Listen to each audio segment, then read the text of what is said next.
आपल्या सर्वांचं मनापासून स्वागत करतो। आज आम्हाला अभिमान वाटतो की चौफेर वाचन लेखन संगीताची आवड जोपासून आपल्या असाध्य आजारावर मात करणाऱ्या श्री संजीव सबनीस यांना जीवनगौरव पुरस्कार देण्याचं भाग्य गुरुकुल प्रतिष्ठानला लाभतं। आमचे विश्वस्त डॉक्टर देवदत्त चंदगडकर यांचा हा योग जुळवून आणण्यात मोठा वाटा आहे। सार्थसाठी हिंदी ज्ञानेश्वरीच्या प्रकाशनाच्या निमित्ताने आम्ही 10 कार्यक्रम घेण्याचे ठरविले आहे। त्यांपैकी हा 6वा कार्यक्रम आहे। या कार्यक्रमाच्या निमित्ताने संपदाताई वागळे याही अध्यक्ष म्हणून उपस्थित आहेत याचाही आम्हाला आनंद होत आहे। मी डॉक्टर कामत साहेबांना विनंती करते की त्यांनी संपदाताईंचं गुलाब पुष्प आणि ग्रंथपेठ देऊन स्वागत करावं।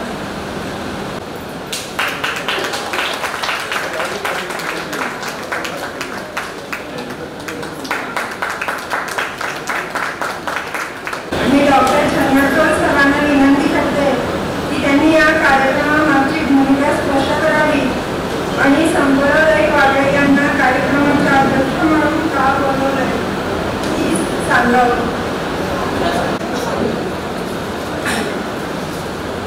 नमस्कार। बऱ्याच वर्षानंतर गुरुकुल प्रतिष्ठानच्या या कार्यक्रमाच्या निमित्ताने माझे सारे सहकारी आज इथे उपस्थित आहेत।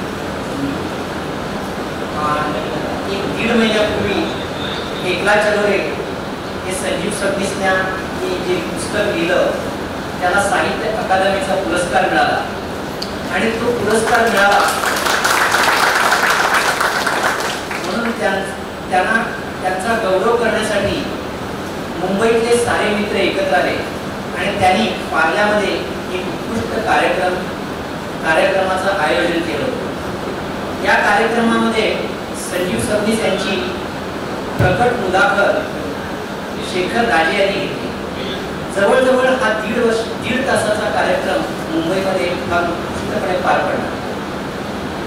या कार्यक्रमामध्ये मी पण उपस्थित होतो आणि हा कार्यक्रम पाहिल्यानंतर त्यानंतर ते पुस्तक वाचल्यानंतर मला असं वाटलं की हे पुस्तक जे आहे हे पुस्तक जास्तीत जास्त लोकांपर्यंत पोहोचायला हवं आणि एक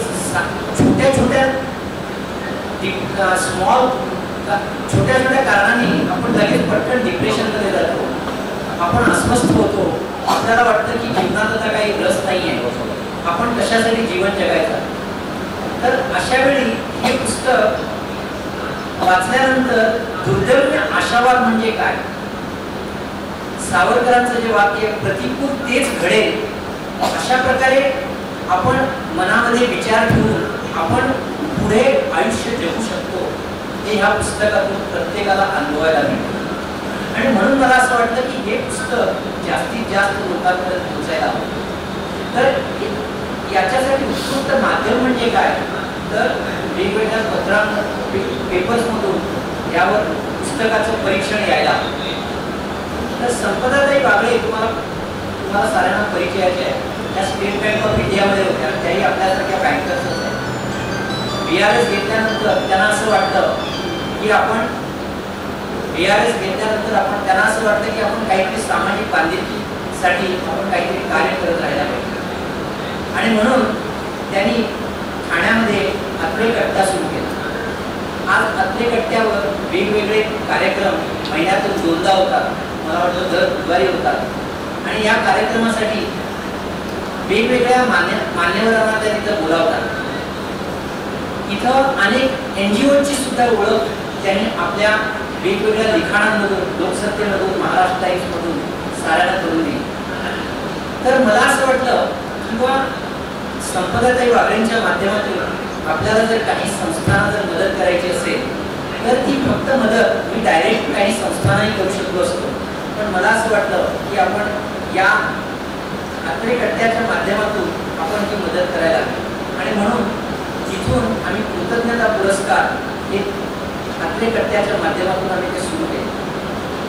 दरवर्षी हा फक्त एकच पुरस्कार दिला जायचा आणि मग मी त्यांच्याकडे संकल्पना मांडली की किंवा हा एक पुरस्कार वर्षभरात होणं हे तितकंसं योग्य नाही.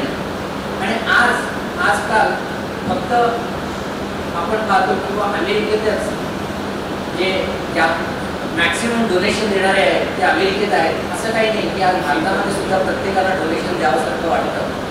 आणि जर आपण तो प्रयत्न केला तर हे कृतज्ञता पुरस्कार महिन्यातून एकदा सुद्धा होऊ शकतो. आणि त्यानंतर त्यांनी आता वर्षातून असे 6 पुरस्कार तर ते पत्रिकट्ट्याच्या माध्यमातून ऑर्गनाईज करतात.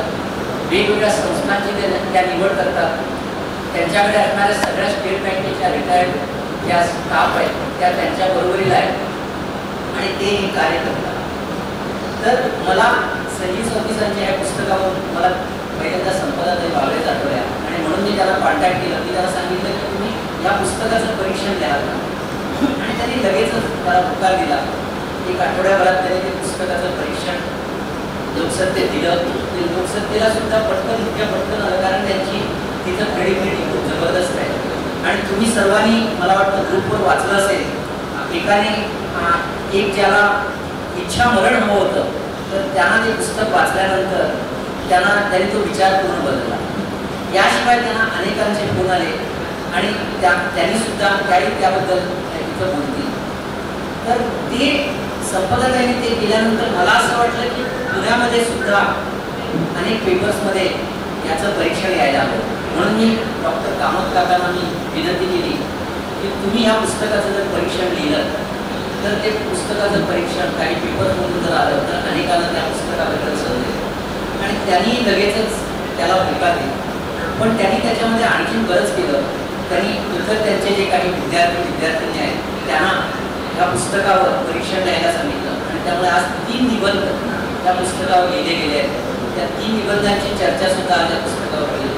आणि मग त्यांना असं वाटतं, ते पुस्तक पडल्यानंतर त्यांना असं वाटतं की दरवर्षी आपण गुरुकुलमधून एक जीवन गौरव पुरस्कार काही व्यक्तींना देतो, तर संजीव सबनीस हे त्यासाठी अतिशय योग्य आहे. आणि म्हणून त्यांनी आज हा कार्यक्रम आयोजित आहे. तर आता मी विनंती करतो की प्रथम दीपू भिडे 1-2 मिनिट. दीपू भिडेनी त्या पुस्तकामध्ये जे काही त्यांनी त्या पुस्तकाच्या पाठीमागे जे अनेक जे जण जे आहेत त्यातला एक दीपू भिडे आहे. मग आज मी दीपू भिडेंना विनंती करतो की त्यांनी 2 मिनिटं इथं त्यांचं मनोगत व्यक्त करावं.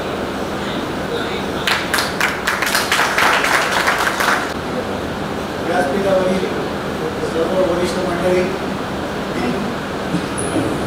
तुमचा काही जास्ती वेळ घेणार नाही आहे कारण मला बोलताच येत नाही, त्यामुळे प्रश्न येत नाही जास्ती.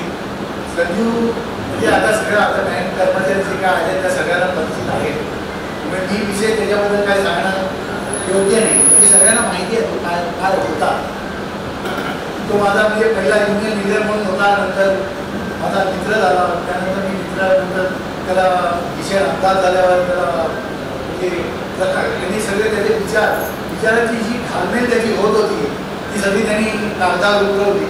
कागदावर उतरवून त्यांनी मग आमच्यातलेच काही मित्रमंडळी मी सगळ्यात मला प्रकर्षाने नाव घ्यायचं आहे, आठवत नाही नाव घ्यायचं आहे, आठवण्याचा प्रश्न येत नाही कारण आमचे पहिले आय.टी. चीफ सर्वोत्तम भाऊ नाईक, त्या भाऊ नाईकांचा सगळ्यात जास्ती मोठा हात त्याच्या मागे लागला. प्रकाशनाच्या मागे लागला.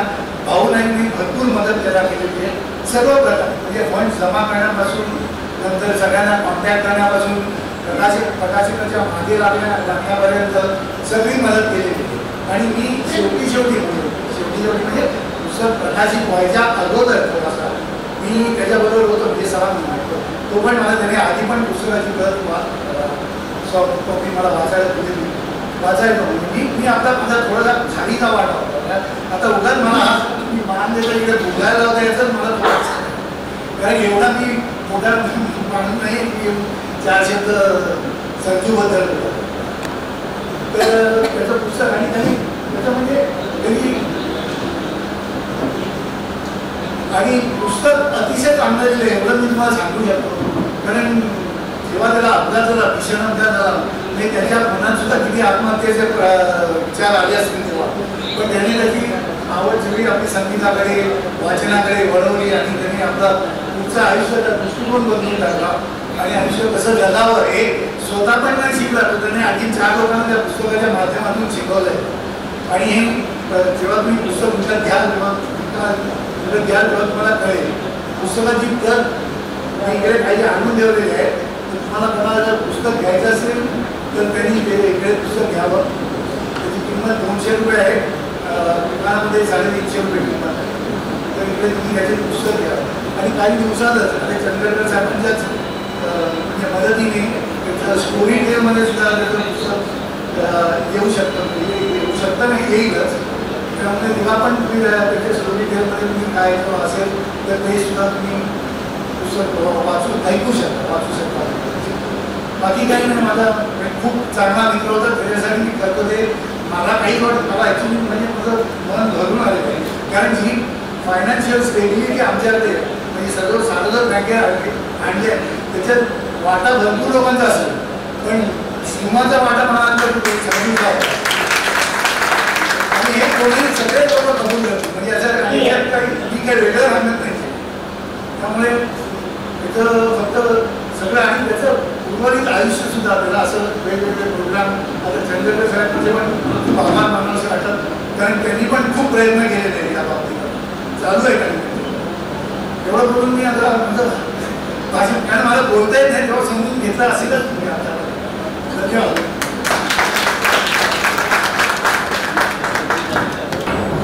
व्यासपीठावरील उपस्थित मान्यवर आणि उपस्थित सारस्वत बँकेचे कर्मचारी आणि उपस्थित सर्व श्रोतृवर्ग, आता मला त्या वेळेला थोडीशी संजय सबनीस यांची माहिती किंवा एक छोटी त्यांची ओळख करून देण्याची जबाबदारी माझ्यावर दिलेली आहे. आणि तर त्या बाबतीत मी असं सांगेन की संजीव सबनीस हे नाव जे सारस्वत बँकेमध्ये त्यांच्या नावाभोवती वलय जे आहे हे सर्व परिचित आहे. परंतु ती व्यक्ती म्हणून काय आहे हे थोडंसं मी सांगू इच्छिते. बँकेच्या संदर्भात त्यांनी जे ॲग्रीमेंट केलं, जे दीपू भिडेने सांगितलं की आज फायनान्शियल स्टॅबिलिटी बँकेच्या कर्मचाऱ्यांमध्ये जी आहे ती त्यांच्यामुळे आहे, हे सर्वांनी मान्य केलेलंच आहे. कारण बँकेच्या मॅनेजमेंटची जी काही त्यांची ॲग्रीमेंटची देणगी त्यातलं त्यांचं नॉलेज, तर त्याच्या पलीकडे जाऊन माणूस म्हणून एक ही संजीव सबनीसांचं आणि या पुस्तकामागे त्यांच्या काय इन्स्पिरेशन्स होत्या किंवा ते पॉझिटिव्ह ॲटिट्यूड त्यांच्याकडे जो काय आला म्हणजे या पुस्तकातलं जे मर्म आहे की इतकं दुःखद प्रसंग त्यांच्यासारख्या माणसाला जेव्हा ओढवतो आणि ते एक पॉझिटिव्ह चॅनलमध्ये कसं ते संक्रमित होतं, हे पुस्तक एक उदाहरण आहे. आणि याचं कारण संजू व्यक्ती म्हणून काय ह्याच्यामध्ये आपल्याला सापडतं. तर माझा वैयक्तिक अनुभव म्हणून मी असं सांगेन की मी 1982 मध्ये बँकेत लागले तेव्हा संजू ऑलरेडी बँकेत होता. मला वाटते 1974 मध्ये त्यांनी बँकेत जॉईन केलं, त्यामुळे आम्ही बरेच जुनियर होतो.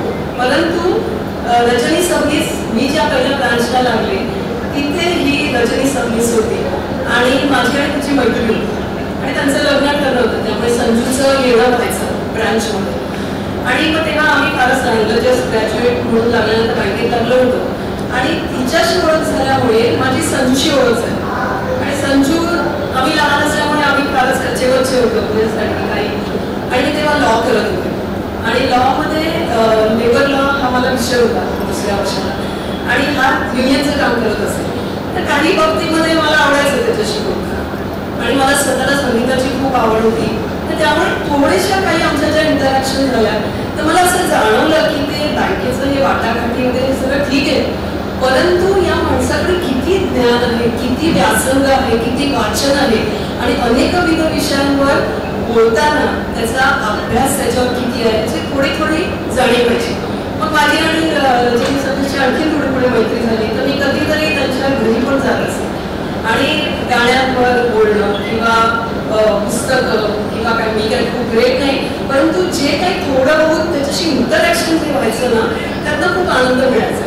म्हणजे त्याला बँकेचा विषय काय फारसा निघायचा नाहीच, कारण त्याच्यात काही म्हणजे नव्हतंच गम्य, बाकीचे विषय इंटरेस्टिंग होते. तर या सगळ्या प्रवासामध्ये जेव्हा हे पुस्तक आलं म्हणजे ह्या आधी संजूचे मला ते दिवाळी अंकात लेख आला होता हिमोनी आणि त्याचं वाचन आणि भाषा एवढी समृद्ध, काय असतं की वाचनाचा व्यासंग असल्यामुळे तुमचा शब्दसंग्रह आहे तो जास्त फुलतो आणि त्याचा वापर जपखालपणे कुठे करायचा हे स्किल असतं. तर तसं ते त्याच्या लिखाणामध्ये जाणतं आणि तो त्याचा मी पहिला वाचला होता ब्रह्मंती जे होतं ते. त्यानंतर न्यूझीलंडचा प्रवास हे पण पुस्तक मी त्याचं वाचलं आणि आवडलंच होतं प्रशस्त. आता हे जे काय घडलं जे वेळेला सांगितलं की त्याला जो भीषण अपघात झाला आणि त्यानंतर ती जी काय मानसिक अवस्था होता त्यातलं मी थोडं बहुत त्यांच्याबरोबर शेअर केलंय का नाही, पण तिकडे रजनी सबनीस ज्या खंबीरपणे उभी राहिली त्याचं मला इथे अत्यावश्यक वाटतं उल्लेख करणं. आणि या सगळ्या प्रवासामध्ये मग की संजीव सबनीसची जी घालमेल होती त्याचा जो विचार प्रवास होता की काय करू, आत्महत्येचे विचार नाही आले तसे नाही, परंतु केवळ पॉझिटिव्ह असल्यामुळे हे सर्व त्याने कसं हे विचार प्रवर्तित केले का, कारण त्याचा व्यासंग होता, आज ज्ञान होतं त्याच्याकडे की म्युझिक वाचन किंवा मार्क्सवाद हा त्याचा मूळ जे युनियनचं काम केलं नाही, ह्या सर्वांचं त्याने जे मग त्या घालमेलीमध्ये जे उकरून काढलं ते केवळ त्याने त्याचा विचार स्वतःशी केलेला संवाद जो आपण अध्यात्मामध्ये म्हणतो, आपण जेव्हा स्वतःशी संवाद करतो तोच आहे त्याचा संवाद.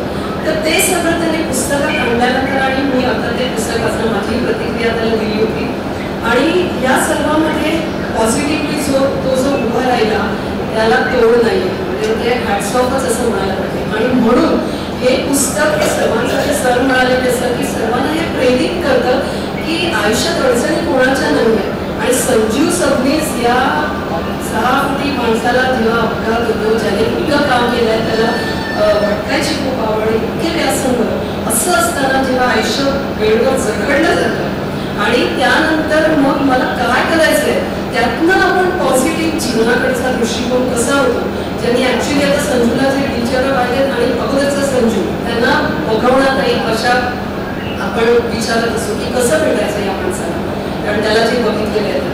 तर त्याने हा कसा प्रवास केला, त्याच्यामागे त्याला काय प्रेरणा मिळाली, तर केवळ त्याने स्वतःच्या आत्मबळावर ते केलेला. मित्र होतेच, रजनी होती, परंतु आपला स्वतःशी जो संघर्ष होतो त्यातनं केवळ त्याचे पॉझिटिव्ह विचार होते म्हणून तो बाहेर आला आहेत ना.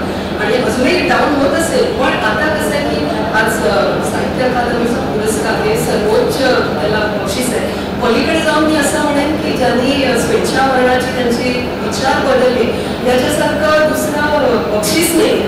तर अशा ह्या सगळ्या ह्याच्यामध्ये प्रवासामध्ये आणखी त्याला प्रेरित होऊन त्याने अजून अधिक चांगलं वाचन करावं आणि या पुस्तकामागची त्याची प्रेरणा काय होती हे तुमच्यापर्यंत पुढं पोचवावं म्हणून हा थोडा प्रयत्न.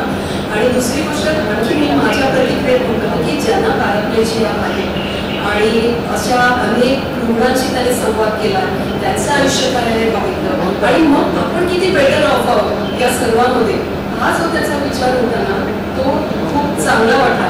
आणि म्हणून इतर रुग्णांसाठी सुद्धा हे पुस्तक खूप उत्तेजन देईल, लोकांना प्रेरणा देईल असं एक पुस्तक आहे. त्यामुळे भाषा तर समृद्ध आहेच, लिखाणाचा बोध चांगला आहे, सर्व फॅक्ट्स आहेत, हे दुसरं महत्वाचं, आपल्याच काहीतरी आपल्याला नाही मनातले विचार, या सर्वांसाठी हे पुस्तक वाचणं आवश्यक आहे असं मला पर्सनली वाटतं. आणि मी ज्या शब्द जे ओळख मला कधी त्याची जबाबदारी दिली होती की त्याबद्दल थँक्यू. धन्यवाद. आता मी डॉक्टर कामत सरांना विनंती करते की त्यांनी मानपत्राचं वाचन करावं आणि त्यांचे विचार व्यक्त करावे. सर्वांचं मनापासून आधी स्वागत करतो. कुठेतरी पुस्तकाचा गौरव फक्त होतोय पुण्यात असं हे नाही, हा नुसतं पुस्तक गौरवाचा कार्यक्रम नाही, त्याला ग्रंथ गौरव म्हटला. आणि जीवन गौरव जेव्हा म्हणतो तेव्हा एखादा मनुष्य त्याला मिळालेल्या जीवनाला कसं गौरवास्पद करतो हा त्याच्यामागचा उद्देश आहे.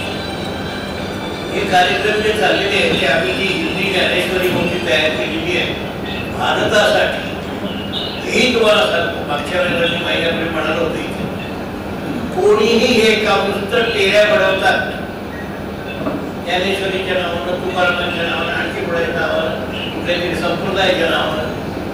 पण आज भारतातल्या माणसाला ज्ञानेश्वरी किती कळते याचं उत्तर ते एकीकडे नाहीये. लोकांना ते कळते काय आहे हे कशासाठी एवढे लोक वाचतात?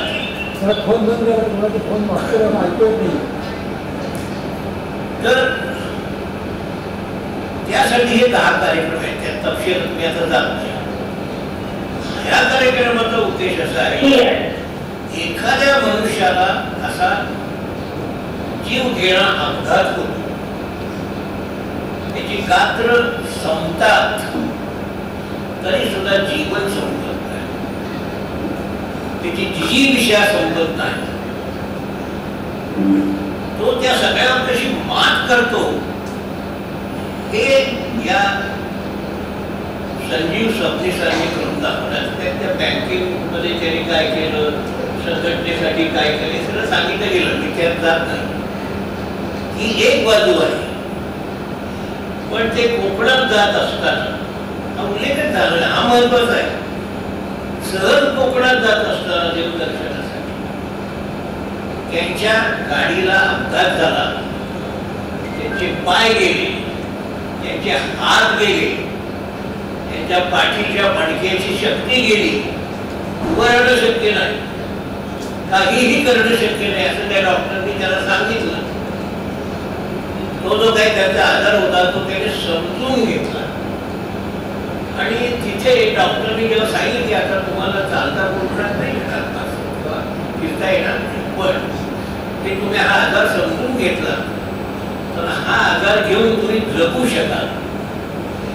सगळे तपशील सांगत नाही. तर दुसऱ्या हॉस्पिटलमध्ये गेले, काही तिथे ट्रीटमेंट देण्यात आली. ते सांगत होते की ट्रीटमेंट ही फक्त नावाला आहे, यामुळे हे तुमचं जे काही बिघडलेलं शरीर आहे हे दुरुस्त होणार नाही, तरी सुद्धा तो मनुष्य बिघडणार, हे आम्हाला दाखवायचं आहे.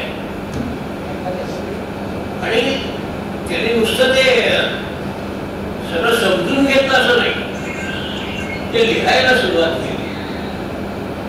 हॉस्पिटलमध्ये काय झालं, उपचार कोणते झाले, मग डॉक्टर कसा अगतिक झाला, डॉक्टरने कसे हात टेकले की ते शक्य नाही दुरुस्त,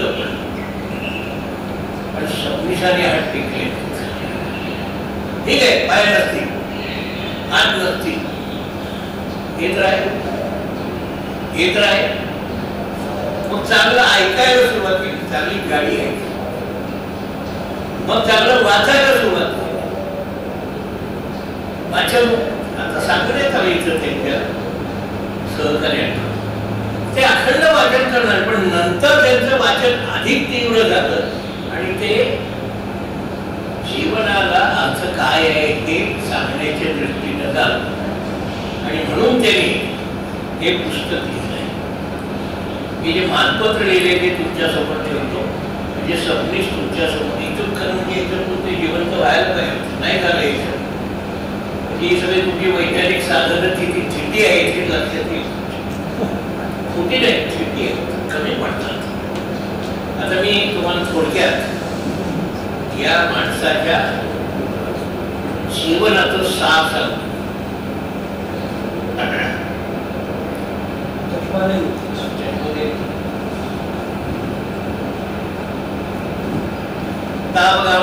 शाळेतला मित्र आहे, केव्हाही शाळेतला मित्र आहे.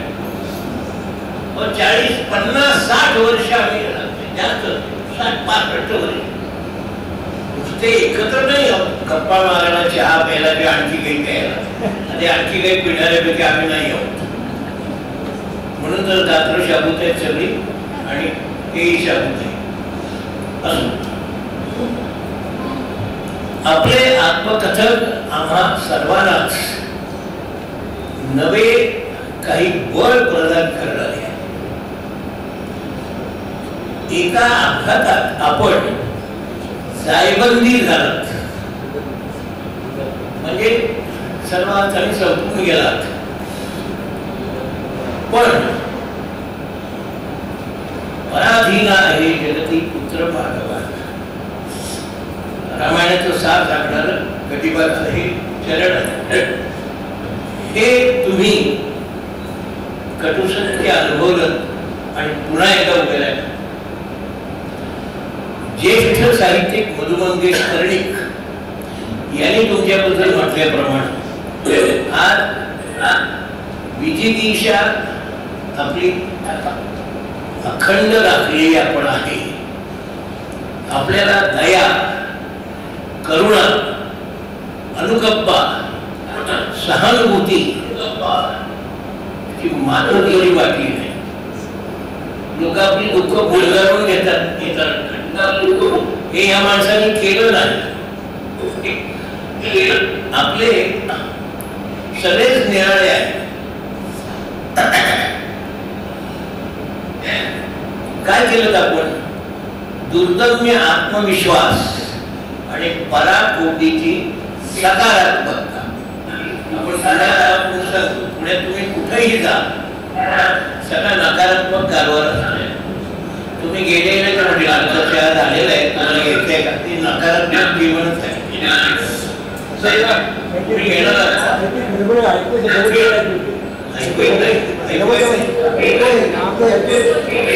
बरं ठीक आहे, आता येते का? तर तुम्ही काय केलं? अपघातानंतर आपल्या पॅराप्लेजिया या आजाराबद्दल, परावलंबी आयुष्य याच्यातून होतं याबद्दल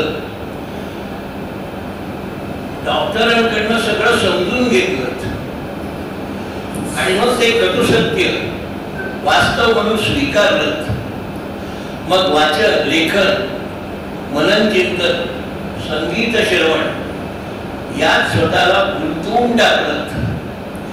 हेच तुमचे एकल वाटचाल एकदम असा शब्द, एकटेपणाची वाटचाल जीवनात आली. पण ती त्यांनी काय केली? त्यातून मराठीत एक अद्भुत ग्रंथ तयार केला की माझ्या वाट्याला हे असं असं आलं, असं असं आलं तर असं असं होतं, असे असे उपाय असतात आणि पुढे डॉक्टर हात टेकतात. पण आपण काय गुडघे टेकण्याचं कारण नाही. कारण काय? तर आपण आपलं हे सगळं जीवनातलं जे पचवलेलं आहे ते लोकांपर्यंत संक्रमित करू शकतो, त्यांची ऊर्जा वाढवू शकतो, त्यांचं जीवनाविषयीची जी त्यांची आस्था आहे ती अधिक बळकट करू शकतो. आपल्या वाचनात सर्व काही आहे. म्हणूनच संतांचे अभंग, त्यांचे चरण सहज आपल्या आत्मजीवितात सतत घेत राहतात. मी हे सर्व वाचताना मला जाणवतं. मी अनेक वर्ष संत साहित्याचा अभ्यास करतो, माझ्याबरोबर अनेक मंडळी आहेत. ते असं वचन सांगून कीर्तनकारापेक्षा जास्त प्रभावी असं ते त्यांचं व्याख्यान असतं. पण हे असं नाहीये सहज ती वचन याच्यात आलेली आहे. पुस्तक वाचा, तुमची जिज्ञासा जागी राहावी. एक असं वचन आल्यानंतर आपण त्या वचनात हरवून जातो. अरे हे सांगितलं होय. तुकाराम सतत एक सूत्र ठेवून बोलतात, जेथे जातो तिथे तू माझा सांगतात, चालविषयी हाती ठरवली. साधं वाक्य आहे, पण हे तुकारामाचं जीवन आहे. जेथे जातो तेथे तू माझा सांगाती. आणि नुसतं तसं चालविषयी हातात धरवली. फार सुंदर आहे. मग आम्ही कोण आहोत? आम्ही वैकुंठवासी आहोत. म्हणजे आम्ही या जगातले नाही आहोत, आमची वैकुंठावर श्रद्धा आहे. असंही देवाचं जग आहे की नंतर आपल्या जीवन संपल्यानंतर तिथं जायचं असतं. मग तुम्ही जर ते नीट जीवन जगला असाल तर तुम्हाला नरकात जायचं असतं. चांगलं जगला असतात तर तुम्हाला स्वर्गात देवमंडळींच्या समवेत राहता येईल, अशी कल्पना आहे. ते तुकाराम सारखं रंगत जातो आणि अवघ्या 42 वर्षाच्या जीवनात तो कदाचित 42,000 वेळा ते म्हणाला असेल आणि त्याची जगण्याची जिद्द त्यांनी बळकट केली असेल. मी एवढं सांगेन, मराठीत खूप आत्मचरित्र आहे. बऱ्याचशा आत्मचरित्रामध्ये माझ्यावर कसं लोकांनी अन्याय केला, मला कसं छळलं, त्रास दिला, याचा सगळा हिशेब मांडलेला असतो. काही आत्मचरित्रामध्ये मी कशी लोकांवर कुरघोडी केली, कसा एकेकाला दांडका दिला, हे कौतुक असतं. असलं इतर नाही. या पुस्तकात हे नाही. म्हणून मराठीतलं सर्वार्थानं आगळं वेगळं आत्मकथन आहे. आणि आपल्याला हा जीवन गौरव पुरस्कार देताना आम्हाला आनंद का वाटतो, तर तुम्ही आपला जीवन प्रवास संपलेला असताना सुद्धा सुरू ठेवलेला आहे. आणि आमचा जीवन प्रवास जो सुरू आहे तो संपला नाही म्हणून लोक आपल्याला गुजरून येत नाही. संगीत असं नाही. सगळी गात्र शिथिल झाल्यानंतर माणूस हा ज्ञानेश्वरीचं सार काय होतं. तुम्ही जर नुसतं बसायला पुन्हा पुन्हा म्हणाल तरी त्या 9 ओव्यामध्ये सार आहे. ते सार असं आहे, दृष्टादृष्ट जे आहे म्हणजे काही दृष्टी समोरच आहे आणि काही अदृष्ट आहे. दृष्टादृष्ट विजयी जे होतात, जे दिसतं ते आणि दिसत नाही पण असतं ते, यांना सारखं लक्षात येतं की माणसाचं जीवन करतात. आणि हे तसं समजे जगता आहेत. तिथे येऊ शकेल त्याची शारीरिक स्थिती आहे, आम्ही सगळी व्यवस्था केली, पण ही अगतिकता त्यांच्या मनात नाही. ते पुरस्कार मिळावेत, लोकांनी गौरव करावा.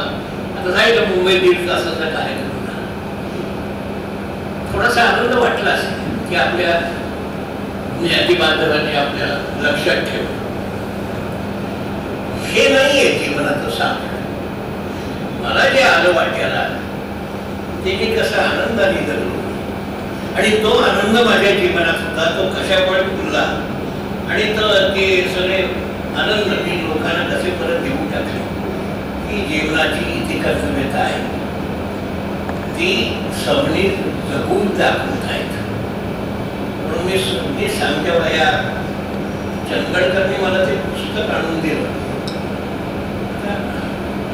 टागोरांची एवढे एकाला चरण, कधी एकाला चरण, तू हात दिल्यानंतर लोकांना ऐकू गेली नाही तरी सुद्धा तू एकाला. तरी सावरकरांचं उदाहरण, अलीकडच्या काळात सावरकरांविषयी खूप बोलण्यासारखं आहे, किंवा बोललंच पाहिजे.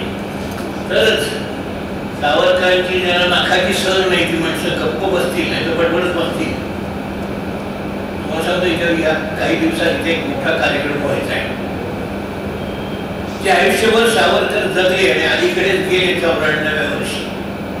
दादू मिया, डॉक्टर नेने बडोदा, ते गेले म्हणून त्यांच्या नावानं गुरुकुलनी जीवन गौरव पुरस्कार वंशांना द्यायचा ठरवलेला आहे.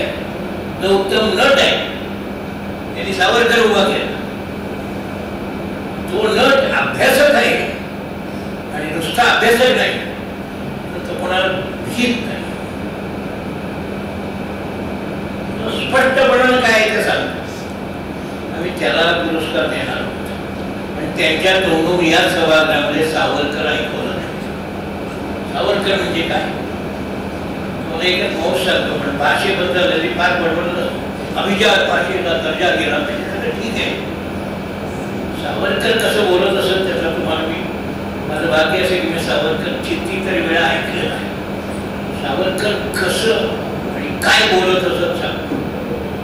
एकदा शनिवारवाड्यावर संयुक्त महाराष्ट्राची सभा होती आणि त्या संयुक्त महाराष्ट्र चळवळीतले सगळे अघोरी मंचावर बसलेले होते. त्यात प्राधान्यानं प्रचंड असा ताकदीचा माणूस आचार्य प्रल्हाद केशव आत्रे, लोक आत्रे उभे राहण्यात तेवढ्याने आम्हाला सावरकर हवे का तो ओरडत होते. मी लहान होतो शाळेत, मला मौज वाटली. आत्रे नको, सावरकर हवेत. सावरकर उभे राहिले सावरकर थोडे गुटके होते, धोतर सदरा कोट टोपी हे कायम असायचं आणि हातात छत्री असायची. काय कारण असो नसो उभे राहिले. ते एकच म्हणाले, अरे मित्रांनो, महाराष्ट्र संयुक्त व्हावा म्हणून तुम्ही इथे संयुक्त रीतीने एकत्र येऊन बसलेला आहात, मला आनंद आहे म्हणून मी आलेलो आहे. पण संयुक्त महाराष्ट्राच्या गप्पा मारता आणि या श्रीधर महादेव जोशीला एकटी जोशी काय म्हणताय, हे तुमचं मराठीचं प्रेम. हा प्रल्हाद डांगे, याला भाई डांगे का नाही म्हणत, कॉम्रेड डांगे काय म्हणतात, हे तुमचं मराठीचं प्रेम.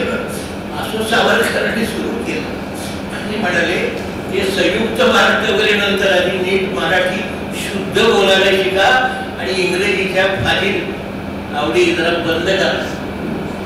सावरकर चांगले, ते संयुक्त महाराष्ट्र चळवळीत नव्हते, पण माणसानं आपल्या भाषेशी, आपल्या संस्कृतीशी, आपल्या धर्मशास्त्राशी आणि त्याने दिलेल्या जीवन पद्धतीशी प्रामाणिक असलं पाहिजे, ही सावरकरांची इच्छा होती.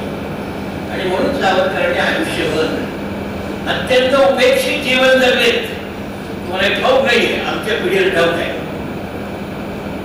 स्वातंत्र्य मिळाल्यानंतर ज्याला शासनानं काहीही दिलं नाही त्यापैकी विनायक दामोदर सावरकर काहीही दिलं नाही. ते 68 पर्यंत होते, काही दिलं नाही. त्यांनी काही कधी नाही दिलं याच्याविषयी कधी काही व्यक्त केलं. इतकंच नव्हे, सावरकरांचा द्वेष शिकवला आणि तो आता पुढच्या पिढीतली त्यांचीच मंडळी राज्यकर्त्यांची वाटेल ते बोलत असतात. सावरकरांचा त्याग काय त्याला माहिती, त्याने काय सोसलं ते काय माहिती, काळं पाणी त्यांना काय माहिती. वंशेने हे सगळं आपल्या लेखनातून उभं केलंय, त्याची एक झलक इथे दिली जाईल आणि नव्या पिढीला सावरकर समजून सांगितलं जाईल. असो, तसं हे पुस्तक आहे. यातून एक माणूस, सामान्य माणूस, सगळं जीवन संपलं तरी कसं ते सार्थक करता येईल यासाठी हे एकला चलो हे शीर्षक फार अर्थपूर्ण आहे. मला याच्या पुढे एकट्यानेच चालवं लागणार आहे, चालताही येणार नाही, पुढे सरकत राहावं लागणार आहे. पण हे राहता राहता चांगल्या गोष्टी ऐकणार आहे आणि चांगल्या गोष्टी मला ज्या मिळाल्या त्या तुम्हाला देणार आहे. याच्यापेक्षा जीवनाचं सार्थक काय असतं. आम्ही जे 10 कार्यक्रम केले त्यातला हा एक कार्यक्रम की ज्ञानेश्वरी किंवा संत वाङ्मय किंवा ज्ञानेश्वरांसारखा एक उपेक्षित माणूस, ज्याला त्या आळंदी संस्थांच्या कर्मठ मंडळींनी सिद्धपेठावर राहायला पाठवलं आणि घराबाहेर काढला. त्याच्या आईबाबांना आत्महत्या करायला लागली आणि त्याला परवानगी मिळाल्यानंतर सुद्धा तो परत काही मुंज करून घेत बसला नाही. त्यांनी ज्ञानेश्वरी लिहिली आणि गीता इतक्या चांगल्या रीतीनं लोकांसमोर ठेवली की त्यातनं सगळे भक्तिमार्ग स्पष्ट झाले. देशात असा दुसरा ग्रंथ अन्य भाषेत नाही, म्हणून आम्ही तो करतो आहोत. आणि त्याचा एक भाग असा आहे, असं जे काही माणसं करतात ते खरे आजचे ज्ञानेश्वर आहेत. यांच्यामध्ये ज्ञानेश्वरांची झलक आहे ती अशीच आहे. माझ्या वाट्याला काहीतरी आलं तरी हे जग जे आहे ते अनांचन चंद्रमे आहेत, कोणते अर्णवाचे सागर आहेत, किंवा जे मातंड आहेत, तेजस्वी आहेत, पण त्यांची धग लागत नाही, चटका बसत नाही, अशी माणसं या भूतळावर सर्वांना भेटूत आणि तुमचं जीवन अधिक सकारात्मक, अधिक ऊर्जात्मक आणि यशस्वी व्हावं. हे हा मनुष्य जगतो आहे म्हणून त्याला हा जीवन गौरव पुरस्कार आहे. हे मानपत्र तुमच्या पुढे थोडक्यात ठेवलं. हे मानपत्र 10,000 रुपयाचं बक्षीस आणि एक स्मृतिचिन्ह हे स्मृतिचिन्ह सुद्धा तुम्हाला सांगतो. 3 तास बसून मी तयार केलेलं आहे, करून घेतलंय आर्टिस्ट म्हणून.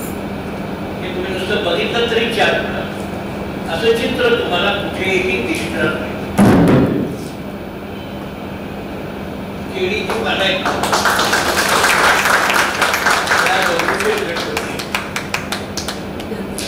तो दगडूशेठ गणपती ते केळीच्या पानाच्या समोर बसलेला आहे आणि आशीर्वाद देतोय. मला सांगायचं असं, आम्ही काय करतोय ते फार सोडलं. त्याचं शेवटचं वाक्य असं आहे, आपण हा जीवन गौरव पुरस्कार स्वीकारला, यापुढे आपलं जीवन अधिक आनंदाचं सुखाचं व्हावं म्हणून हे गुरुकुल आपल्या मागे आहे.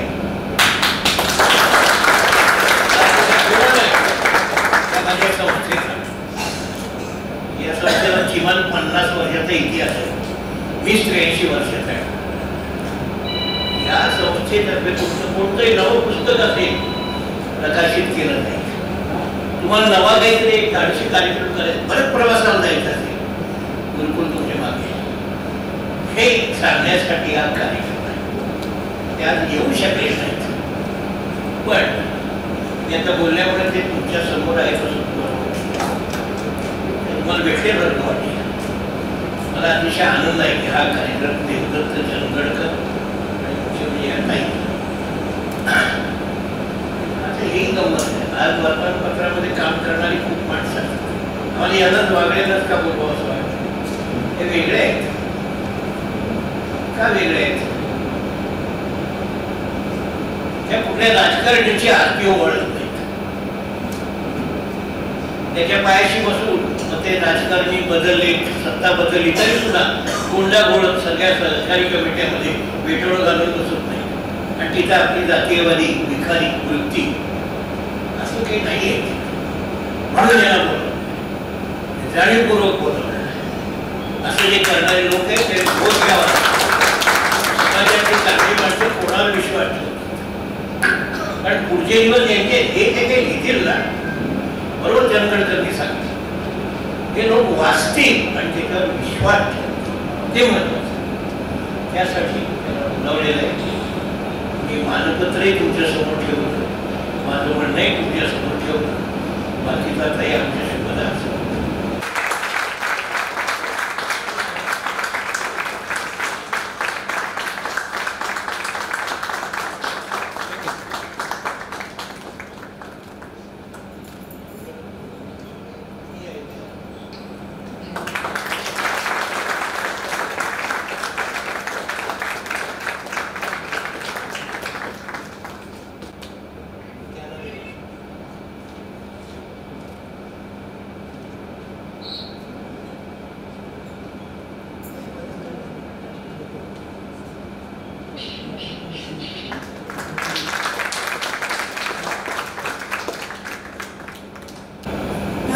संपदाताई. आता मी संपदाताईंना विनंती करते की त्यांनी त्यांचा मनोगत व्यक्त करा. नमस्कार. सन्माननीय व्यासपीठ आणि सगळे जमलेले मान्यवर, या गुरुकुलच्या एवढ्या सन्माननीय कार्यक्रमात मला माहित होतं की मला व्यासपीठावर अध्यक्ष म्हणून बसवणार आणि त्या आल्यावर मला कळलं. त्याबद्दल मी आभार मानते चंद्रकर सरांचे आणि आपल्या कामत काकांचे. तर हे पुस्तक मी वाचलं आणि हे पुस्तक का वाचावं याबद्दल मला जे काही वाटलं ना ते मी तुम्हाला सांगितलं. एकतर हे पुस्तक म्हणजे अपघाताने, तुम्हाला आत्ताच कळलं असेल सगळ्यात थोडं थोडं की एक अपघात झाला आणि त्याच्यात ते पॅराप्लेजिक म्हणजे कसं असतं, काठीखाली किंवा कमरेखाली पूर्ण गुळ शरीर होतं. तर असं झालं की निराशेच्या कड्यावर एखादी व्यक्ती पोचते. असं झालं की आपलं आयुष्य आणि पण त्या व्यक्तीच्या जगण्याच्या संघर्षाची ही कथा आहे.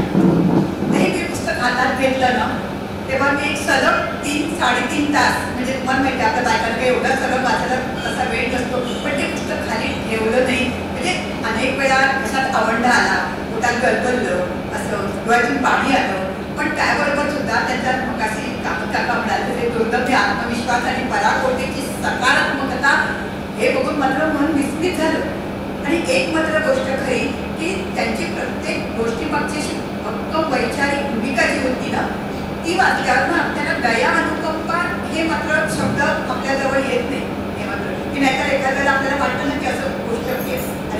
इशारा वगैरे असं काही आपल्या मनात येत नाही.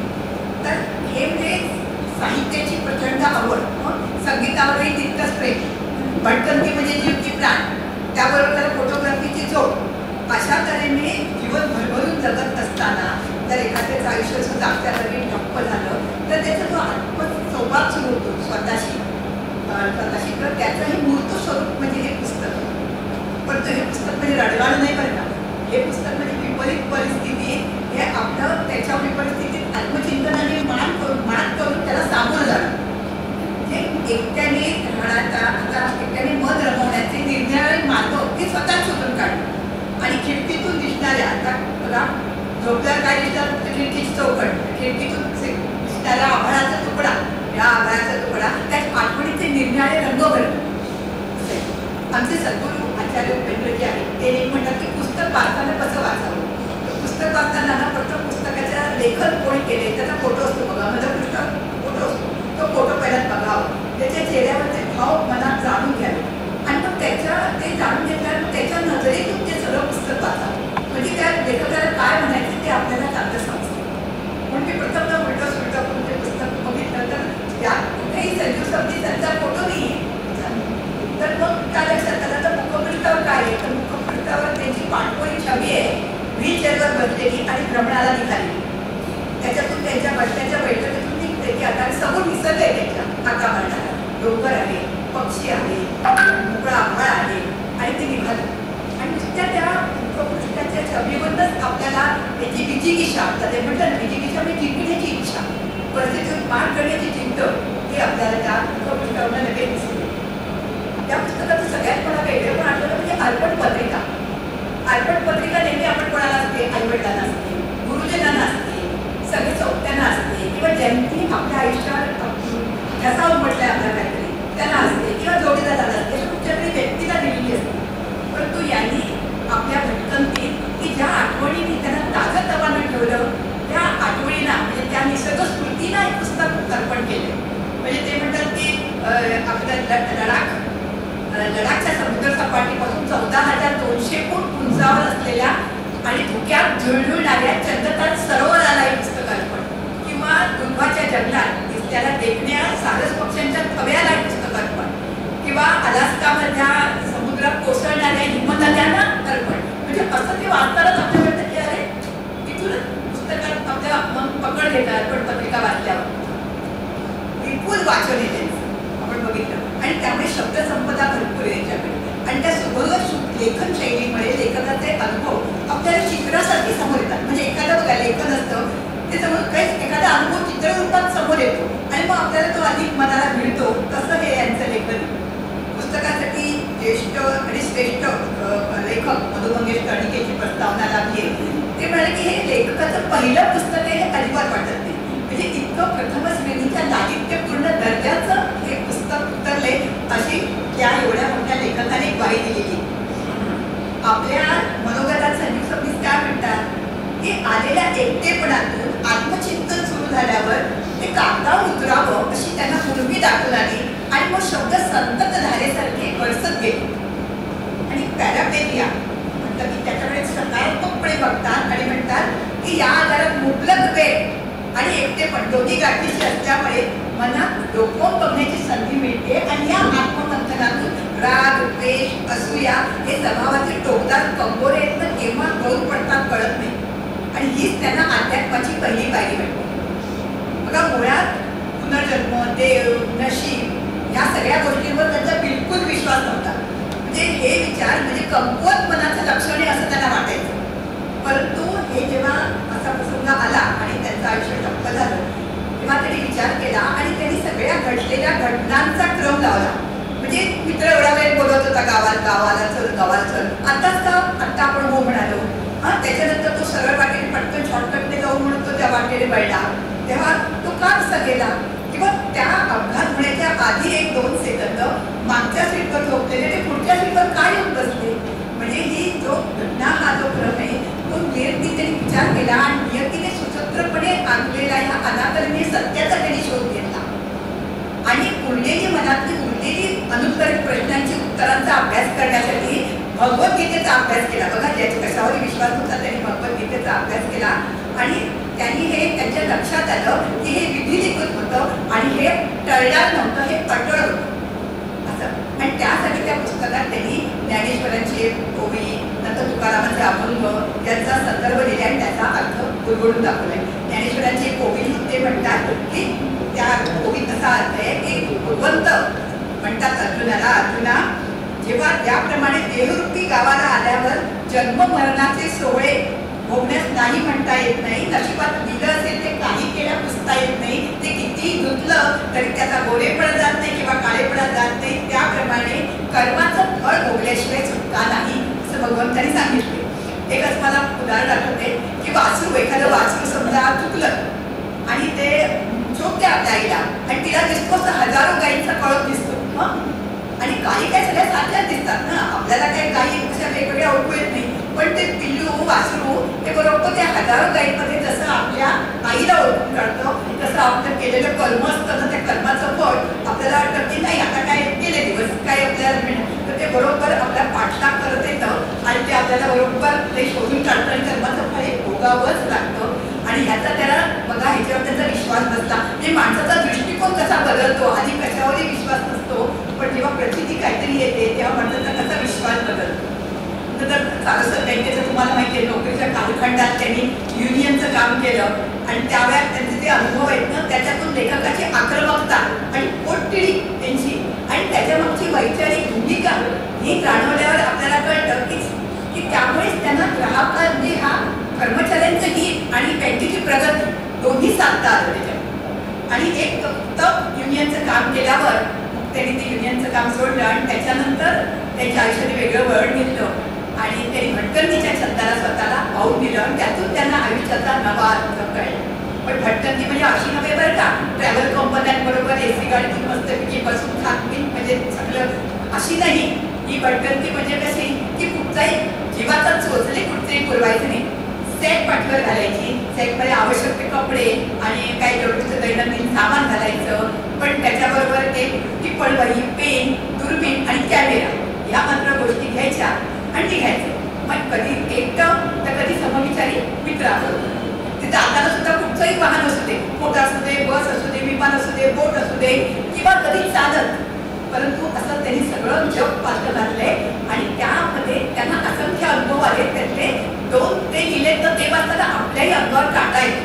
त्यातला एक तुम्हाला मी सांगते आणि एक गुलदस्ते आठवते. एक म्हणजे ते हिमाचल प्रदेशात स्पिती नदी आहे, बालवंटी भागात स्पिती नदीच्या काठावरनं जात असताना त्यांना एक डोंगरावर असं बुद्धाचा मठ, बौद्ध मठ आणि वरती टोकावर बुद्ध मंदिर असतं आणि त्या संबंध डोंगरावर खालपर्यंत अशी पांढऱ्या रंगाची, शुभ्र रंगाची आणि लाल पिवळ्या धम्मक खिडक्या असतात ना, ती बुद्धांची घरं तशी सगळी घरं असतात, लहान लहान लहान लहान वेगळे पसरलेली एवढ्या आतमध्ये. ते चढत चढत वरती त्या बुद्ध मंदिरापर्यंत जातात आणि ते तिथून सगळ्याची व्यवस्था मिळतात कारण ते वरून ते डोकून बघत असतात खालचा सगळा परिसर वगैरे असतात. आणि त्यावेळेला मग अचानक देवळातल्या घंटा घणघणू लागतात, झांजा झणकारू लागतात, त्याच्या सनया वाजू लागतात आणि मग ते मंदिर अचानक शेकडो तुपाच्या दिव्याने उजळून निघतं आणि शेकडो बुद्ध जण येऊन, बुद्ध भिक्षू येऊन तिथे प्रार्थना म्हणायला लागतात.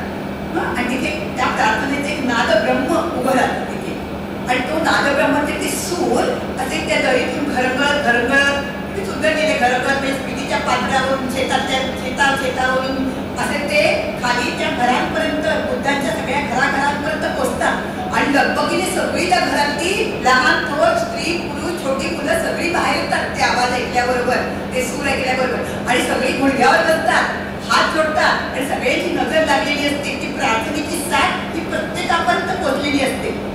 आणि दुसरं काही चमत्कार होतो की जसे प्रार्थनेचे सूर हे जसे लोकांपर्यंत घराघरात पोचतात तसेच त्या ओंकारापर्यंत आकाशातल्या परमात्म्यापर्यंत पोचतात. म्हणजे एरवी आपण म्हटलं असतं हा हे झालं वरती, हा दिसतंय, कोण दिसतंय, ठीक आहे ओके, पण ते कशा रीतीने त्यांनी आपल्या समोर आणले की क्षणभर का होईना तो धुक्याचा पडदा बाजूला होतो आणि त्या सूर्याची किरणं त्या बुद्धाच्या मंदिरावर पडतात आणि त्या तेजो वलयात ते म्हणतात की मला त्या निर्गुणीचा साक्षात्कार होतो.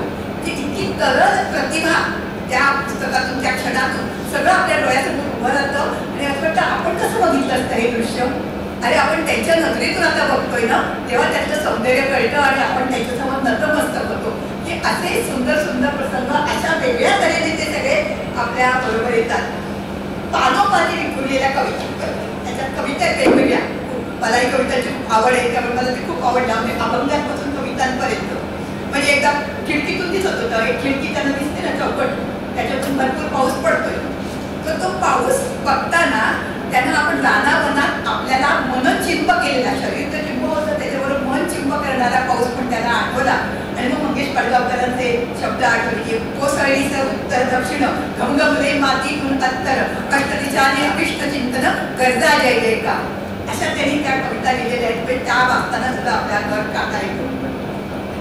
विकलांग केंद्र पॅरामेडिक सेंटर आहे सायनला आणि महालक्ष्मी सेंटर. मलाही माहित नव्हतं महालक्ष्मी गव्हर्नमेंटचं सेंटर आहे अपंगांसाठी आणि तिथे अपंगाला उभं राहण्यासाठी एवढ्या तऱ्हेची मदत केली जाते हे त्या पुस्तकात वाचून कळलं. तिथे त्यांचं काही महिने वास्तव्य होतं आणि मग तिथला दिनक्रम, तिथलं प्रशिक्षण म्हणजे किती वेगळे बघा. आपल्याला जर तो त्याला पायही बोटही हलवता येत नाही आणि तिथे एका ठिकाणी खोलीत सगळ्या गाद्या टाकलेल्या आहेत आणि त्याच्यावर सांगितलं डोळत जायचं. शरीर उचलायचं कसं, सगळं शरीर आपलं डोळं कामलं आहे. तर ते तिथे करून दाखवतात आपल्याला कसे आणि मग माणूस तिथे करायला लागतो. आणि त्या प्रशिक्षणात त्याला एकतर बऱ्याच गोष्टी करता यायला लागल्या की त्याला पुष्पूस वळून फॉटवर पडता यायला लागलं. नंतर कॅथेटर लावलेला असता की कॅथेटर लावला ना तर त्याच्यात खूप वेदना होतात. पण यांना कसं असतं, यांना वेदना नाही तर ते काही अनुभवता येत नाही, वेदना होतच नाही. पण त्यामुळे तो देवी जी मुद्रा ज्याची पिशवी पायात गडबडत होती सतत, ती मुद्राची पिशवी ती गेली आणि कॅथेटरमधून ते युरिन काढायला शिकले स्वतःहून. त्याच्यानंतर कॅलिपर लावून थोडा वेळ का होईना पण उभं राहायला शिकले, खिडकीतून बाहेरचा निसर्ग बघायला शिकले. लॅपटॉपवर बसून आता हे पुस्तक कसं केलं, टाईप लॅपटॉपवर केलं ना ते करू शकले. त्यांचे हात व्यवस्थित होते, इथपासून त्यांचं शरीर अपंग झालं होतं. पण हे सगळं त्या प्रशिक्षणामुळे ते करू शकले. तर त्यावेळेला तिथे त्यांना कळलं की तिथे इतरांची जी परिस्थिती बघितली ना की तेव्हा त्यांना कळलं की आपण आर्थिक स्थैर्य आपल्याकडे, आपली परिस्थिती खूप बरी आहे. नेहमी आपल्याला नाही वाटतं की आपण म्हणतो की सायकलवर चालणारा असेल तर त्याला पायी चालणाऱ्याकडे बघितलं की बरं वाटतं, पायी चालणारा असेल त्याला एखाद्याला पाय नसेल तर त्याला वाटतं आपण किती नशीबवान. आपल्याला पण खूप वेळा वाटतं ना की जेव्हा आपण कधी कधी देवाला उगाच पोचतो हे ते पण अशा वेळेला कधी बघतो की असं आपल्या देवाने खूप काही दिलंय. तसं त्यांची ही मनस्थिती झाली. आणि त्या विकलांग केंद्रात त्यांना ना बेदरकारपणे बाईक चालवून असे डोळे पांगळे झालेले काही तरुण भेटले आणि त्यांना असं इतकं कळवळून पडलं की वेगाच्या नशेपायी ह्या झटापट आयुष्याची किंमत देणाऱ्या या तरुणांकडे जर पाहिलं ना तर ते वेगात चालवत आहेत आज अशा गाड्या, कारण नसताना वेगात, तुफान वेगात. तर त्यांना ते विहित म्हणजे तो जो असतो ना तो वेग कधी ओलांडणार नाही असं त्यांनी कळवळीने सांगितलं. आणि मला सांगितलं परीक्षणात हे लिहा मुद्दाम हे लोकांपर्यंत हे जाऊ दे. तर एकटेपणा आता आपल्याला एकटेपण असतं, बायको तरी अशी तरी तिला घरात काम असतं, त्याचं तर योगदान शब्दाच्या पलीकडचं आहे. परंतु एकटेपण केली सुद्धा एकटेपण असतं. असंच नाही की आपण सिनियर झाल्यानंतर दोघांपैकी एक जण आणि एकटा राहणार, मुलं परदेशात असतात बऱ्याच वेळा, एकटेपण अनेक अंगाने येतं. असंच नाही, ह्या एकटेपणावर ना त्यांनी जे उपाय काढलेत ना ते खूप आपण बोध घेण्यासारखे सगळ्यांनी बरं का. ते काय म्हणतात, कटू स्मृती सगळ्या पुसून टाकायच्या. सोबत येते, कटू स्मृतीच येतात, पण त्याला उपाय काय आहे तर ज्या आनंदाच्या स्मृती ज्या आपल्याकडे आहेत, जे काही आनंद घडलेला आहे जीवनामध्ये ते प्रसंग आठवायचे आणि पुन्हा त्या प्रसंगात शिरायचं आणि तो प्रसंग जेव्हा आपण आत्ताच अनुभवतोय असं त्या अनुभव विश्वात मग व्हायचं, डोळे मिटून ते बघतोय. नुसतं स्वतःच्या अनुभवाबद्दल नव्हे बरं का.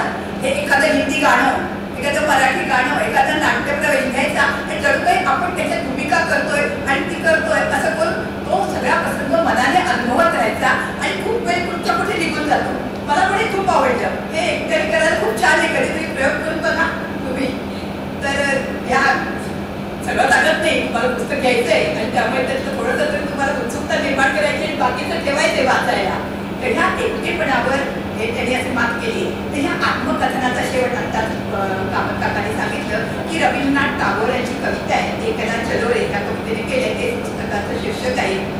तर त्याच्यानं त्यांनी बंगाली ओळी लिहिल्या का आणि त्याच्यामध्ये जपलक मराठी भाषांतर केले. कविता भाषांतर करणं खूप कठीण असतं ना, तसे शब्द येणं. ते म्हणतात, तुझ्या मनाचं आक्रंदन कोणी ऐकत नसेल तर जाऊ दे, हरकत नाही, तू एकटा चालत राहा, अगदी एकटा चालत राहा. तुझा कोणाशी संवाद घडत नसेल, कोणाला तुझ्याशी बोलायला वेळ नसेल, जो तो तुझ्याकडे तोंड फिरून जात असेल, तर तू तुझ्या मनात डोकाव, मुक्तपणे मनाशी संवाद कर, स्वतःशी बोलत राहा. एकला चलो रे, एकला चलो रे, एकला चलो रे. हे पुस्तक आपण वाचून संपवलं ना तरी आपल्या मनात हे शब्द बोलत राहतात, एकला चलो रे, एकला चलो. धन्यवाद.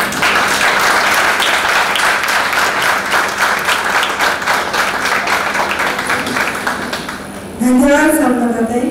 मला असं वाटतं की तुमचं हे ऐकून सगळेजण पुस्तक विकत घेऊन नक्की वाचतील आणि त्याच्यापासून प्रेरणा घेतील.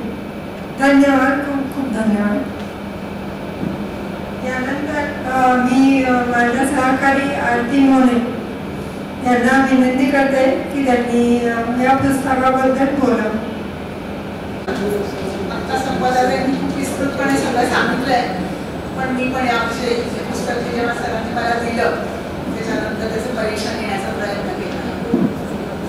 मॅजेस्टिक बुक पब्लिशिंग हाऊसने एकला चलो रे हे लेखक संजीव सबनीस यांचे जे पुस्तक काढलं आहे ते आत्मकथन आहे.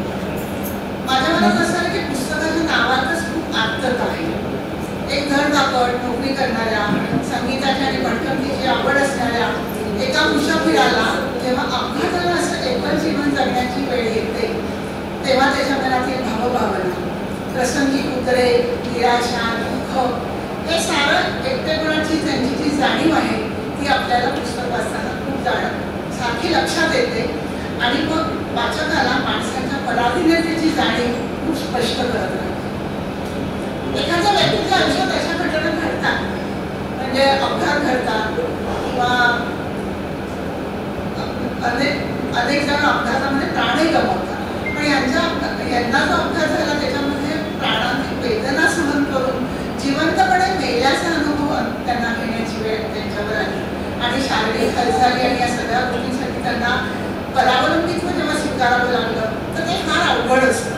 तर सबनीस या प्रकारचा जीवनानुभव घेत आहे आणि अतिशय संवेदनशील त्यांचं मन असल्यामुळे कालांतराने जेव्हा परिस्थिती थोडी नीट झाल्यानंतर हे जे अनुभव आले ते त्यांनी शब्दांतर करून शब्दबद्ध करून त्यांनी हे पुस्तक लिहिलेलं आहे. सबनीस हे काही लेखक नाही आहे, ते बँकेत काम करणारे आहेत आणि युनियनमध्ये सहभागी होणारे, अन्यायाविरुद्ध लढणारे लढवय्ये आहेत. परंतु प्रत्यक्ष अनुभव जे आले या काळामध्ये त्यांचं हे आत्मकथन जे आहे ते वाचकांच्या मनाचा ठाव घेतं, प्रसंगी डोळ्यात अश्रू उभं करतं आणि हे कसं त्यांनी सगळं सोचलं असेल असा प्रश्न मनामध्ये नक्कीच येतो. त्यांना प्रवास करण्याची मुळातच खूप आवड आहे आणि सेवानिवृत्तीचे काही दिवस शिल्लक असताना केवळ एका मित्राच्या आग्रहाखातर ते प्रवासाला निघाले आणि हा मोठा अपघात त्यांना झाला. तेव्हा उपकल्पना असं की ते थोडंसं म्हणजे प्रवासाला जाताना थोडा काळजीची घ्यायची, ते मित्राला सांगत ही गाडी नको, ही वेळ नको, तरी देखील ते सगळं घडलं आणि मग 48 तासांच्या बेशुद्धीनंतर जेव्हा ते थोडीशी त्यांना जाणीव झाली तेव्हा त्यांना असं लक्षात आलं की डॉक्टरांनी सांगितलं की तुमच्या मणक्यावर शस्त्रक्रिया झाली आहे आणि पॅराप्लेजिया झाल्यामुळे तुम्ही विकलांग परिस्थितीमध्ये आता आहात. तेव्हा मग त्यांना पटकन कळेल की आपली काय परिस्थिती आहे. म्हणजे डॉक्टर मित्र जे होते त्यांना त्यांनी बोलवलं आणि सगळं त्याची माहिती घेतली. तेव्हा त्या डॉक्टर मित्राने त्यांना छान सल्ला दिला आणि त्यांनी सांगितलं की अशी विकलांग माणसं अनेक असतात जगामध्ये, तर संगीत आणि वाचन या दोन गोष्टींची जर तुला आवड आहे तर ह्या दोन गोष्टी तू त्याचं तुझी जी आवड आहे ती वाढव आणि सकारात्मक जर राहिलास तर हे जीवन जगणं तुला सुकर आणि सुसह्य होईल असं सांगितल्यानंतर त्यांनी त्याप्रमाणे वागायचं ठरवलं. आणि मग तिसरे सबनीस जे आहेत आपल्या बायकांची पद्धत असेल त्यामुळे कुलस्वामिनीचा एक फोटो आणि पोथी त्यांना दिली. तर त्यांनी ते पण वाचायला सुरुवात केली. देवाला नमस्कार करणं वगैरे फारसं ते मानत नव्हते, पण परिस्थितीने माणूस बदलतो तसं सबनीसांच्या बाबतीत ते झालं. हॉस्पिटलमध्ये खूप दिवस राहिल्यानंतर घरी जावं सगळ्यांनाच वाटतं, आपल्याला सगळ्यांना प्रिय असतं, पण घरी जाणं तिथं आनंददायी होतं पण सोपं नक्कीच नव्हतं. कारण का सहाय्यक मदतीला होते पण त्यांच्या सुट्ट्या असणं, त्यांच्या काही अडचणी, त्यांनी न येणं वगैरे या सगळ्या परिस्थितीमध्ये रोज नवीन संकटं त्यांच्याकडे उभी राहिली. मग त्यांचा बेड जिथे ठेवला तर तिथे खिडकी होती, त्या खिडकीतून जेवढं जग त्यांना खालचं दिसत होतं तेवढं सीमित जग त्यांच्या पुढं त्या ठिकाणी राहिलेलं. अशा या परिस्थितीमध्ये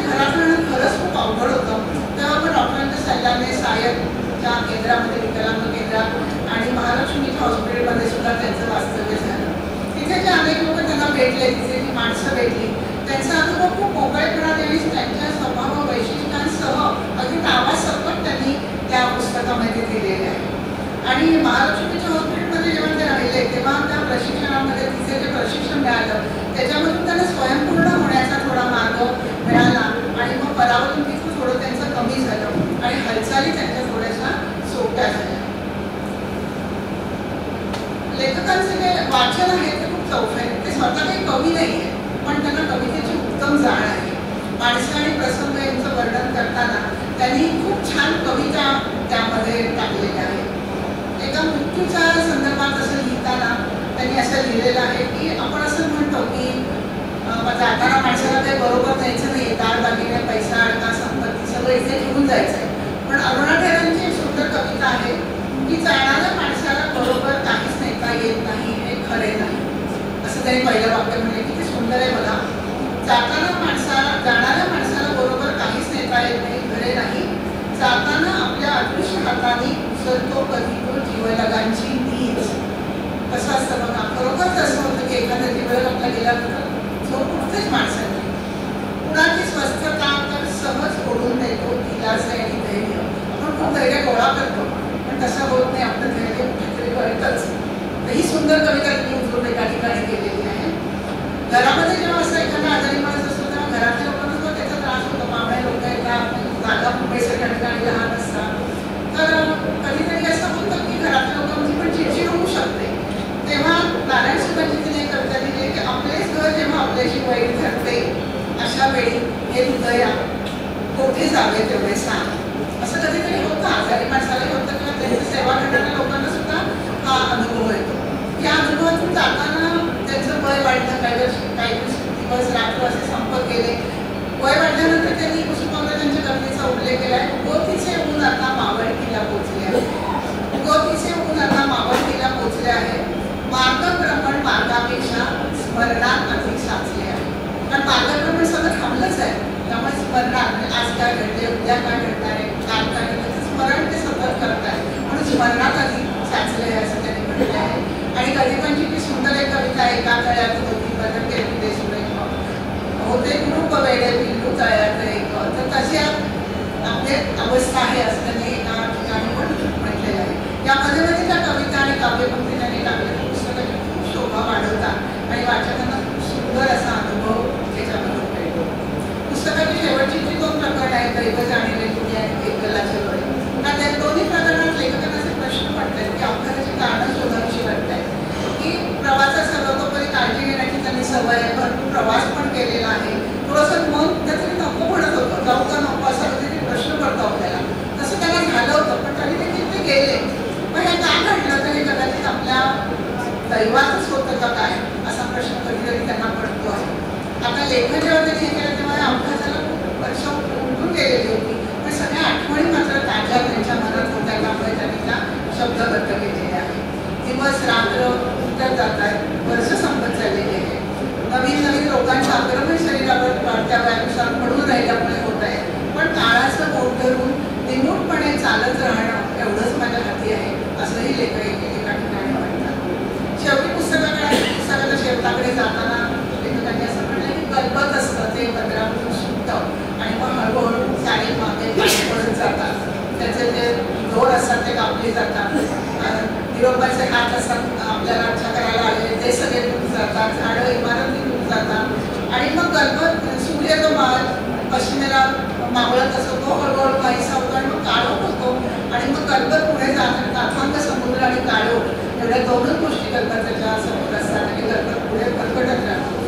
तसा मी एकाकी झालेलो आहे, एकाकीपणाच्या महासागरात डोळणारा मी आहे आणि माझ्या बरोबर काय आहे तर मनाचं अथांग अंतराळ माझ्या बरोबर आहे असं शेवटी लेखकांनी म्हटलेलं आहे. आणि मग त्याच्यानंतर जेव्हा शेवटी आता पाहिलं तसंच मी पण सांगते की रवींद्रनाथ टागोरांची शेवटची जी कविता आहे ती फार सुंदर त्यांनी सांगितली की एकाकी चलो रे एकला चलो रे. त्या कवितेत रवींद्रनाथांना तुझ्या मनाचं आकलन जर कोणी ऐकत नसेल तर जाऊ दे, तू एकटा चालत राहा, तू एकटा चालत राहा, एकला चलो रे एकला चलो रे. कारण हेच त्यांच्या जीवनाचं अंतिम सत्य झालं आहे, ते त्यांनी स्वीकारलं आहे आणि म्हणून त्यांना त्रिवार वंदन करून मी थांबते.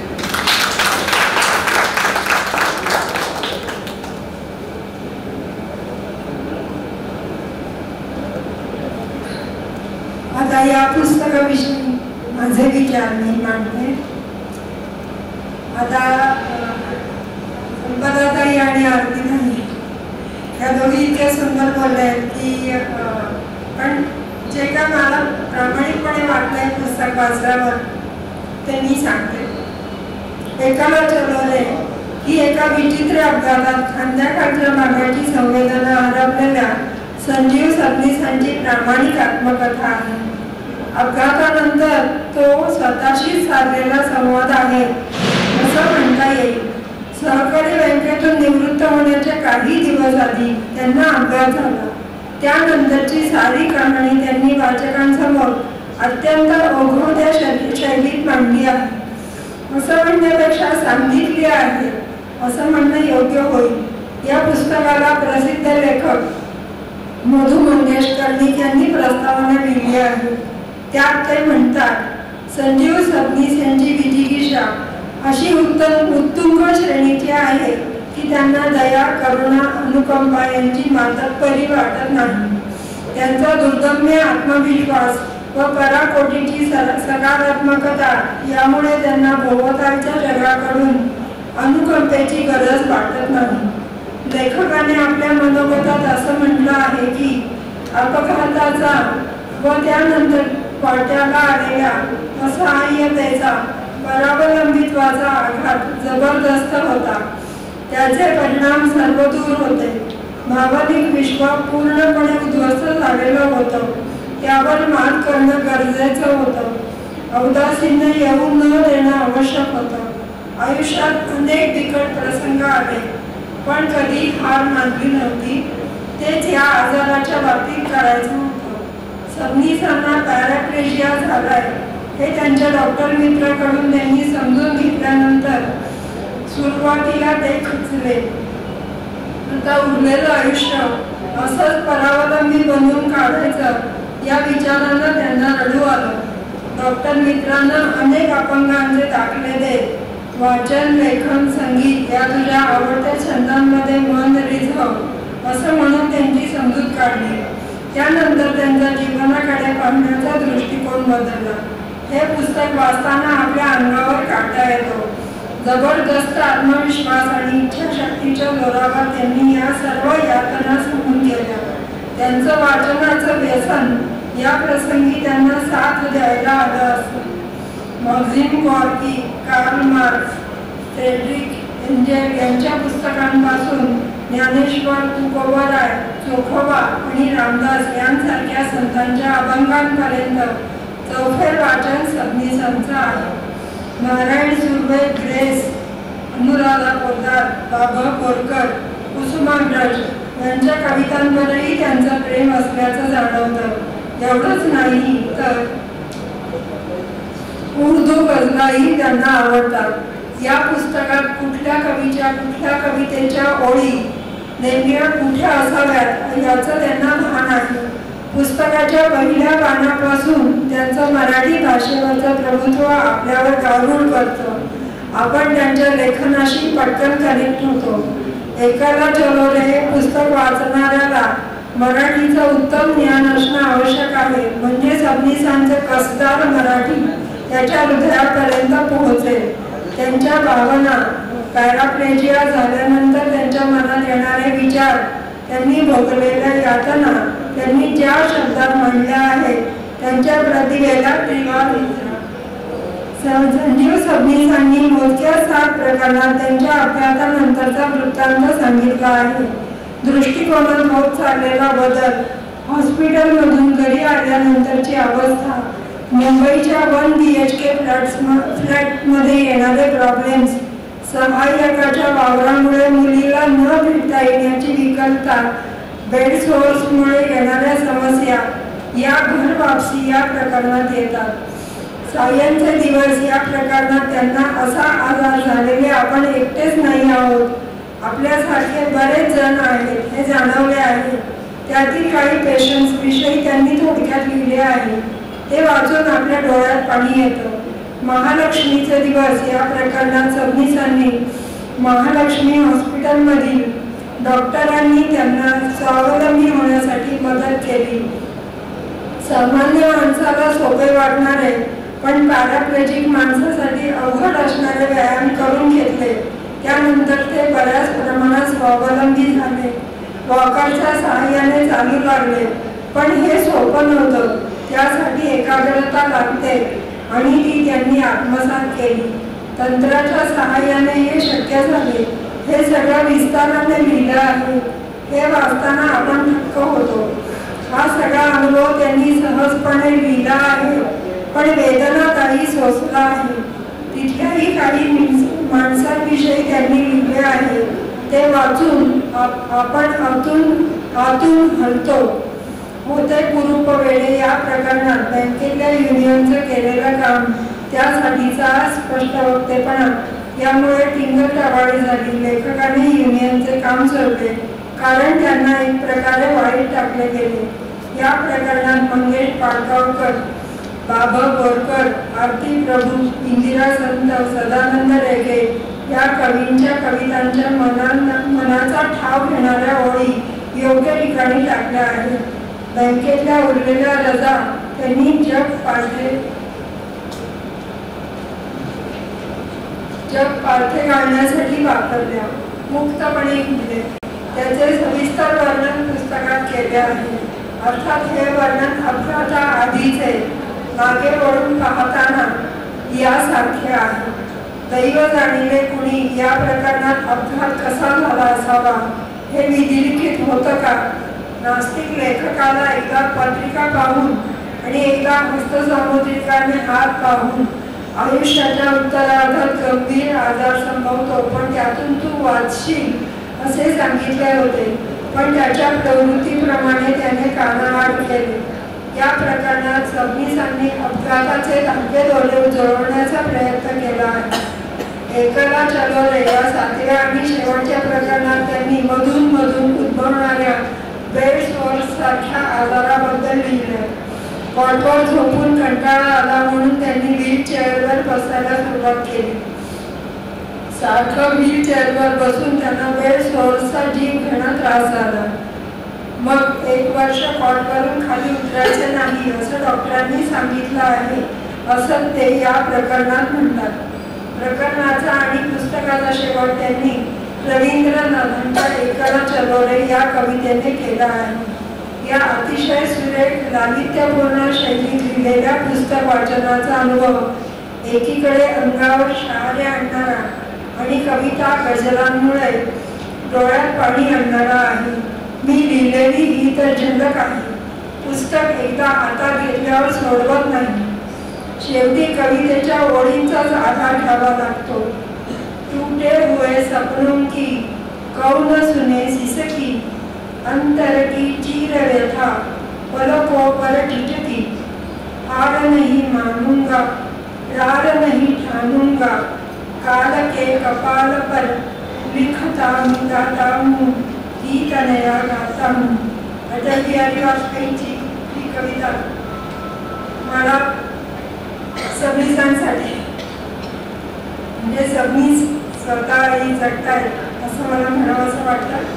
सबनीस साहेब तुमच्या सहनशक्तीचे आणि उत्साहाचे कौतुक करावे तेवढे थोडेच.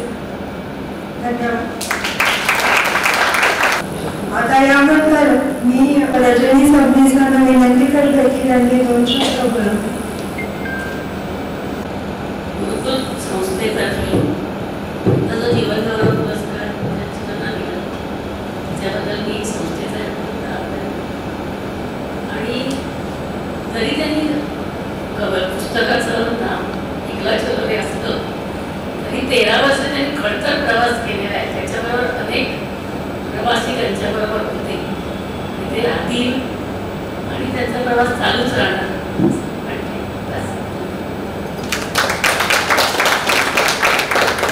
अर्थातच अवधानी नियम आपल्याकडे एवढ्यासाठीच म्हणतात आणि रजनीताईंची त्यांना मोलाची साथ आहे. नक्कीच हे आपण मान्य करायलाच पाहिजे. आता आभार प्रदर्शन करण्यासाठी मी आरती नोंदे माझ्या सहकारी त्यांना बोलवते. आभार मानण्यासाठी मी उभी आहे, पण शब्द शब्द संपलेत माझ्याकडचे. इतका नृत्य आणि सुंदर सोहळा झाल्यानंतर आणि इतकं सबनीसांचं जे आपण आयुष्यात आपण जेव्हा ऐकलं सगळ्यांनी ते सगळं ऐकल्यानंतर ना मनाला एक सुंदरपणा येतो असं. आणि मग असं वाटतं की आपण खूप छोट्या छोट्या गोष्टींचं खूप पाऊ करत असतो आयुष्यामध्ये. तर याच्यातनं आपण खूप शिकण्यासारखं आहे हे मात्र अगदी नक्की. तर गुरुकुलतर्फे हा जो सत्कार सोहळा या ठिकाणी संपन्न झाला त्याच्यासाठी डॉक्टर देवदत्त चंदगडकर आणि संपदा मांगळे यांनी खूप परिश्रम केले. हा सोहळा इथे साजरा होण्यासाठी मुंबईहून त्यांना आणण्यासाठी या सगळ्यासाठी त्यांनी खूप मेहनत घेतली आणि या सोहळ्याचा खूप छान स्वरूप इथे प्राप्त झालं. त्याबद्दल मी त्यांचे मनापासून आभार मानतो.